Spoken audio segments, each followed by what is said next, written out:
呢一度鋪頭嘅兩隻鎮店之寶。Oh my god！ 係啦，以下呢兩隻咧都已經過咗50萬㗎啦。可唔可以唔除嘅？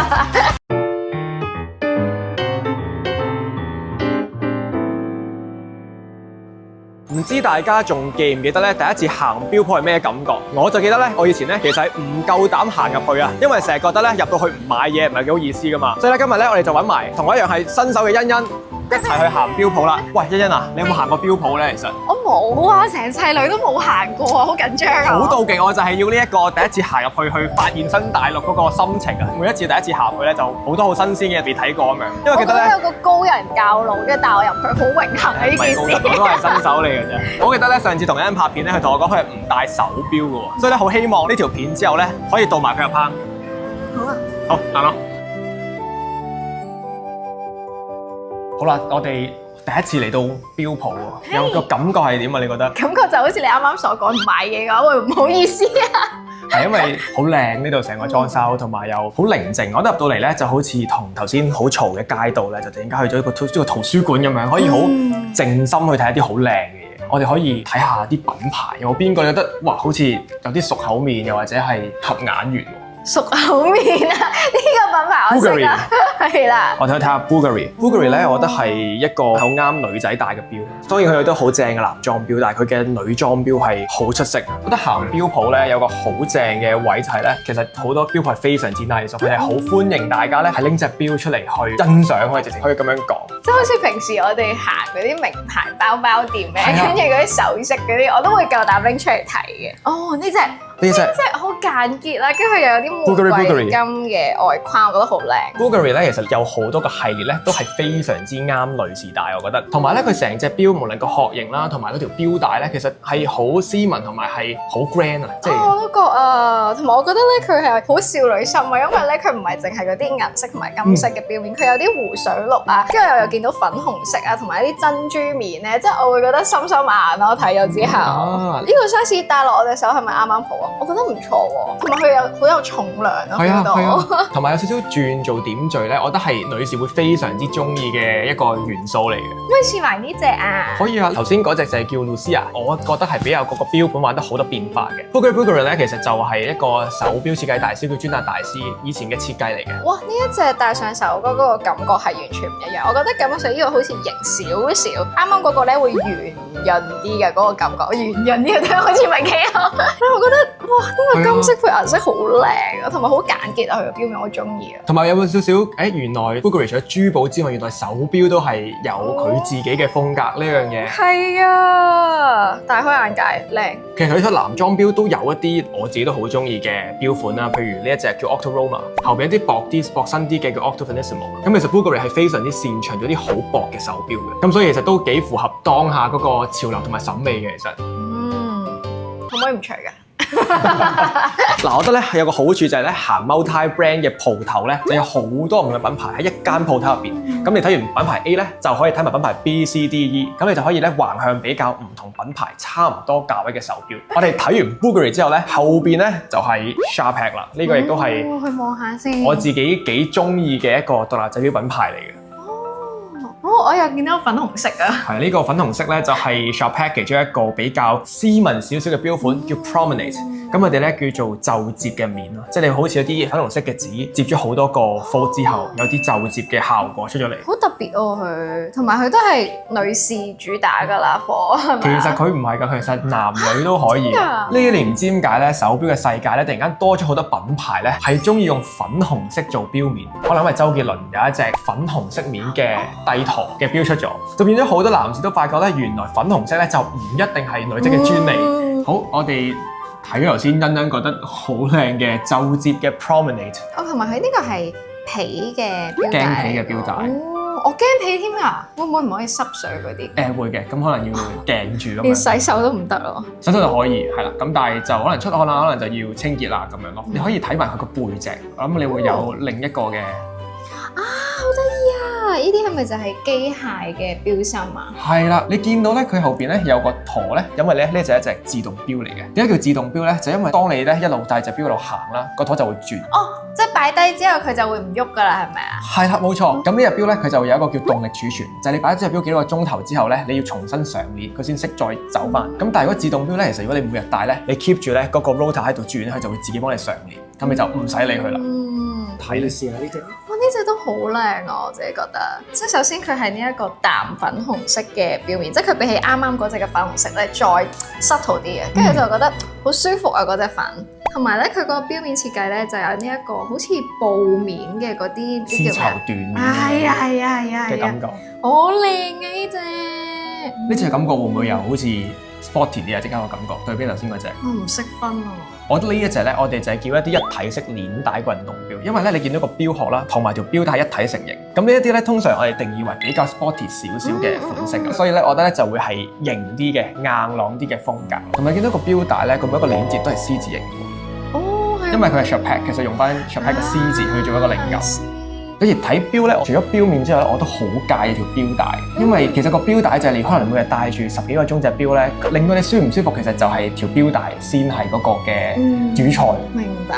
哦，跟住是最靚嗰隻，呢隻超靚啊！我一眼就睇到，因為咧我中意佢好特別啊，同埋佢嗰個珍珠面咧，因為我對於珍珠面係有股呢個有抵抗力。係啦，再加上咧佢又係有啲鑽咧圍繞住成個錶面咧。好中意啊！呢隻咧，其實同頭先啱啱試上手嗰隻都係屬於同一個叫 Entity 嘅系列嚟嘅。咁佢就係頭先話一體式鏈帶嘅殼型。咁呢一隻當然加埋鑽喺個殼度點綴咧，又係另一個感覺，好似突然之間變咗另一隻錶咁樣。同埋我想問佢嘅珍珠面應該係每一隻錶嘅珍珠面都會有少少分別㗎嘛？喂，呢個係一個非常好嘅 point 嚟。呢個咧，因為珍珠貝母面咧，其實係一個天然材質。其實如果用天然材質做錶面嘅話咧，基本上每一隻嗰個 pattern 都係獨一無二。哦，我覺得呢個好好啊，可以揀一個自己中意嘅感覺咯。呢隻有深度嘅感覺。你自己會揀呢隻定係呢隻咧？即係中意粉紅色啦。咁但係如果真係要買嘅話，我自己覺得要揀啲百搭啲嘅顏色會好啲咯。即係無論你着黑色或者白色啊、金色嘅衫，我都會覺得會易襯好多咯。今日欣欣呢一套黑色嘅 outfit，再加呢一隻貝母錶面鋼錶帶，我覺得好襯喎，又係真係好靚啊！哦，可以入手。嘿，其實講咗咁耐咧，尼爾最中意邊一隻品牌啊？我自己最中意咧，其實咧就係我今日手上戴住嘅呢一隻。我都估到啊，Parmigiani 啦，係啦。呢個品牌咧，我覺得其實係一個好有自己 character 嘅一個品牌嚟嘅。佢咧同頭先嘅 Chapek 一樣咧，其實都可以算係一個獨立製錶品牌。呢幾年咧就興咧一啲嘅獨立品牌，就係咧佢冇大集團嘅支持底下，自己去整一個 brand 出嚟。會唔會遲啲都俾個 LVMH 收購？係有機會嘅。好啦，分享下小弟最喜歡嘅品牌沒有之一，就係 Parmigiani。咁點解佢叫 Parmigiani 咧？因為個創辦就係叫 Michele Parmigiani。佢以前咧其實係一個鐘錶修復嘅師傅嚟嘅，佢係幫一個叫山道士基金會嘅家族啦，專修復一啲古董嘅鐘錶。我聽過啦，佢上次有講過啊。係啊，冇錯。就山道士基金會就打本俾佢創立 Parmigiani 呢一個嘅品牌。咁其實佢係一個非常之少數咧，係可以幾乎完全生產手錶入邊每一個零件嘅品牌嚟嘅。就算係大集團都好啦，其實只有勞力士同埋一啲好少品牌先可以做到呢一點嘅。咁所以亦都係我好欣賞佢嘅地方。咁但係除咗我講呢啲咁悶嘅詞之外咧，佢睇佢個錶其實都好有自己嗰個嘅個性啊。你嘅第一個感覺係點樣？呢個品牌對比頭先我哋睇過嘅嘢。死啦！呢啲問題我唔識答。感覺上係咪 sporty 啲啊？係，我都會咁樣形容。而家眼前見到呢個系列叫做 Tonda，咁其實佢係一個比較 sporty 啲一體式鏈帶，同我而家手上戴住呢一隻係同一個嘅系列嚟嘅。好靚啊！佢隻錶。係啊，呢一隻係我非常之喜歡啦。之前有拍片同大家分享過，記住睇翻嗰條片。係啊。我覺得咧佢嘅藍色咧好靚啊，即係佢咧同平時睇嗰啲咧，你會見到佢係好實淨嗰啲藍色，但係咧佢呢一個藍色色調咧係好舒服咯，我自己覺得。佢唔會太亮色係。係啊，我好中意啊！我覺得佢呢兩隻色都好靚。喂，同埋我留意到咧，佢成隻咧都係呢一個銀色噶嘛。咁但係唯獨是咧，佢其中一支針啦，同埋佢撳嗰個掣係金色。係啊，呢個我覺得係可以做翻個點綴。好靚啊！你會有少少問號，點解佢有3支針，但又唔係秒針嚟嘅？係咯。呢個就係呢隻錶最獨特嘅地方啦。呢一隻其實係一隻計時錶嚟嘅。我哋可以嚟操作一下，究竟點樣玩呢一隻錶啦？上下兩個掣咧可以分別5分鐘去調校，每次呢一個係以1分鐘嚟調校。譬如我約咗人，依家係12點13分啦，我約咗 Martin 12點半嘅，我可以咁樣去調節到支金色針。係。咁當時間一路流逝嘅時間咧，我哋就睇到支針咧會去到代表我夠鐘啦。我再唔去咧，我再唔出發咧，我就會遲到。即係個倒數計時嘅。明白。呢個係拍馬強尼嘅獨有嘅設計嚟嘅。我聽啲朋友講咧，通常佢用呢啲計時功能用嚟泊車嘅，即係提自己幾時要抄牌啦，咁就可以定啲針喺度。我就諗緊要攞呢個27萬嘅錶去計呢個6杯麵嘅時間，實在太有趣啦！好啦，頭先睇咗好多錶，我哋覺得欣欣其實係個 sense 係好強嘅，其實我哋已經可以好分辨到咧唔同嘅品牌啦、唔同嘅工藝啦。咁我哋又好似上一次條片咁樣咧，又最尾玩個小遊戲啦，又係俾欣欣估下咧，呢度有3組嘅錶，究竟咧每一組入邊邊一隻貴啲？你首先可以睇下呢一組，你可以拎上手，你可以估下邊一隻會貴啲。哇！呢一隻好靚喎。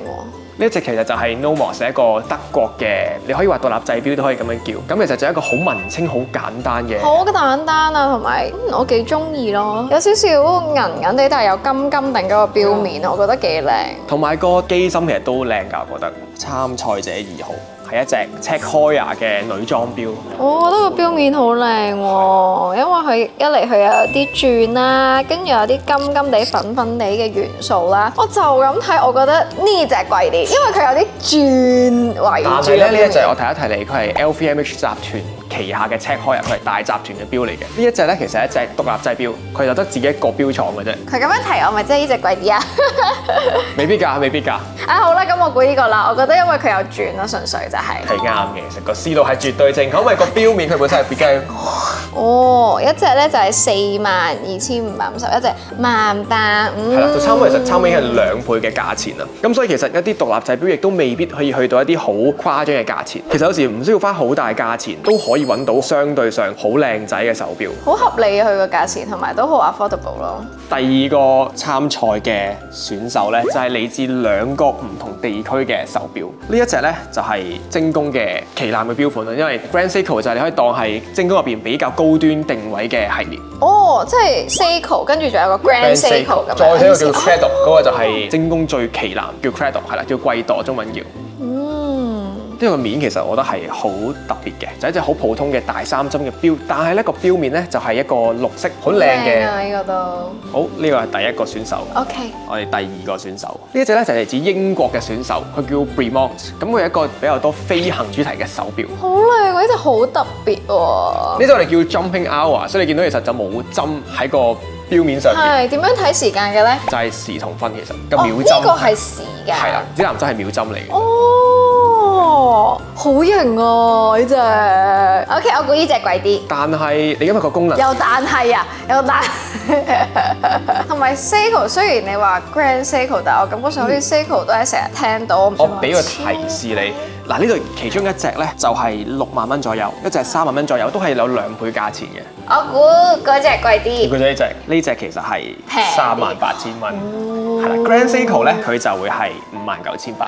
哦。係啦，其實佢貴嘅原因咧係因為成隻錶啦，嗰個嘅 finish 係非常之高質。Grand Seiko 成日好引以為傲就係佢哋個錶殼嘅打磨同個錶片一樣都係做得好仔細。譬如你見到啲拋光位置啦，你而家好似反射自己個樣係唔會變形㗎。哦，原來嗰變形嗰啲就係代表佢嗰個呢個係 Grand Seiko 嘅獨門嘅秘笈，就係個打磨可以做到咁樣。我哋去打大佬啦，就係呢一度鋪頭嘅2隻鎮店之寶。Oh my god！ 係啦，以下呢2隻咧都已經過咗50萬㗎啦，每一隻嘅單價都係。好，我哋可以睇呢一隻先。呢一隻咧就睇落咧係一隻好普通嘅細3針手錶。係。但係你可以見到咧個指針係好特別喎。係啊，係好尖嘅啲指針，其實係。好靚喎！佢呢個指針同其他係完全唔一樣嘅。佢係全人手打磨，係可以做到佢咁細膩嘅工藝。呢品牌咧就係叫做 John Ferrier 都係一個獨立製錶品牌嚟嘅。以前咧其實佢喺 PP 度工作嘅，就自己出嚟開咗呢個品牌。個機芯其實又係一個好特別嘅佈局。佢下面嗰個就係秒針嚟，係啦。OK， 好啦，呢一隻咧就係個人幾中意嘅一隻，我哋叫 Moza 啦，又係另一個獨立製錶嘅品牌。咁呢一個咧就係陀飛輪嚟嘅。哦，好靚喎呢隻。仲有一個鏤空嘅佈局嘅陀飛輪。好靚啊！鏤空設計，科幻感重啲，我覺得呢隻，同埋條錶帶本身個殼型咧，我自己覺得好似一啲外星嘅盔甲，我都覺啊，係嘛？啱啱我即刻有諗起咯，邊隻貴啲啊？嗱呢隻就陀飛輪喎，陀飛輪成日都聽，係啦，陀飛輪係一個，但我唔知個價位到底係點樣咯。如果係一啲歐洲嘅品牌用得陀飛輪，基本上都係30至40萬以上㗎。如果有陀飛輪嘅話，嗱呢一隻咧，我哋話係呢個品牌入門嘅錶款嚟嘅。呢一隻咧就差唔多已經係 Moza 嘅旗艦錶款嚟㗎啦。點解要攞一隻入門同埋旗艦俾我去分辨？可能係一個 trap 嚟㗎，都可能係。我都覺得係。嗱，因為咧我自己如果真係憑直覺嘅話咧，我會去估呢一隻係貴啲嘅。咁但係咧，會唔會就係你啱啱所講啦？即係佢個針咧又係人手打磨啦，跟住另外咧，你睇到佢嗰個背面咧，你會見到咧機芯嘅佈局咧，感覺上好似同啱啱你講嗰啲貴嘢、靚嘢嗰啲又好相近喎。你嘅直覺係啱嘅，其實呢隻係貴，稍為貴少少，係啦。你可以睇下個答案，呢隻係76萬1嘅，係啊，呢一隻咧就係50萬。哦，係啊。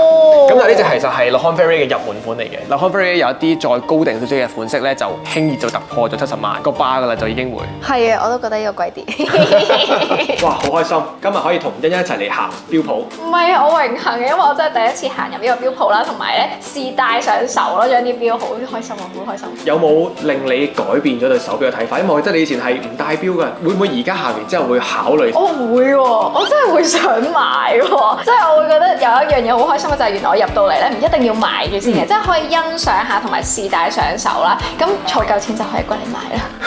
我覺得好好咧，行錶鋪咧，有時你遇到啲好嘅店員啦，都同佢傾下偈，咁呢個互動咧，其實我覺得係好正。咁呢樣嘢都係我覺得用手錶嘅興趣去識新嘅朋友。係開心啊！我而家都學咗嘢啊！多謝 Martin 哥，袋錢落我袋。千祈唔好咁講。我哋今日嚟到呢間錶鋪咧，你有冇覺得呢度成個環境咧，其實係好雅致同埋好舒服？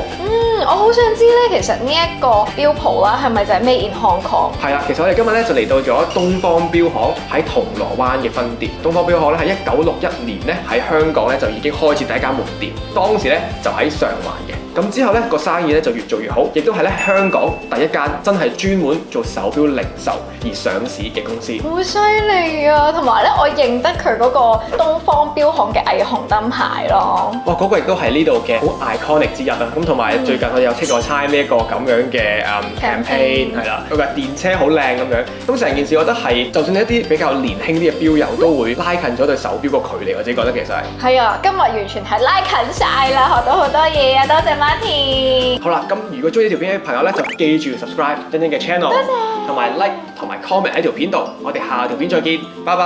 拜拜。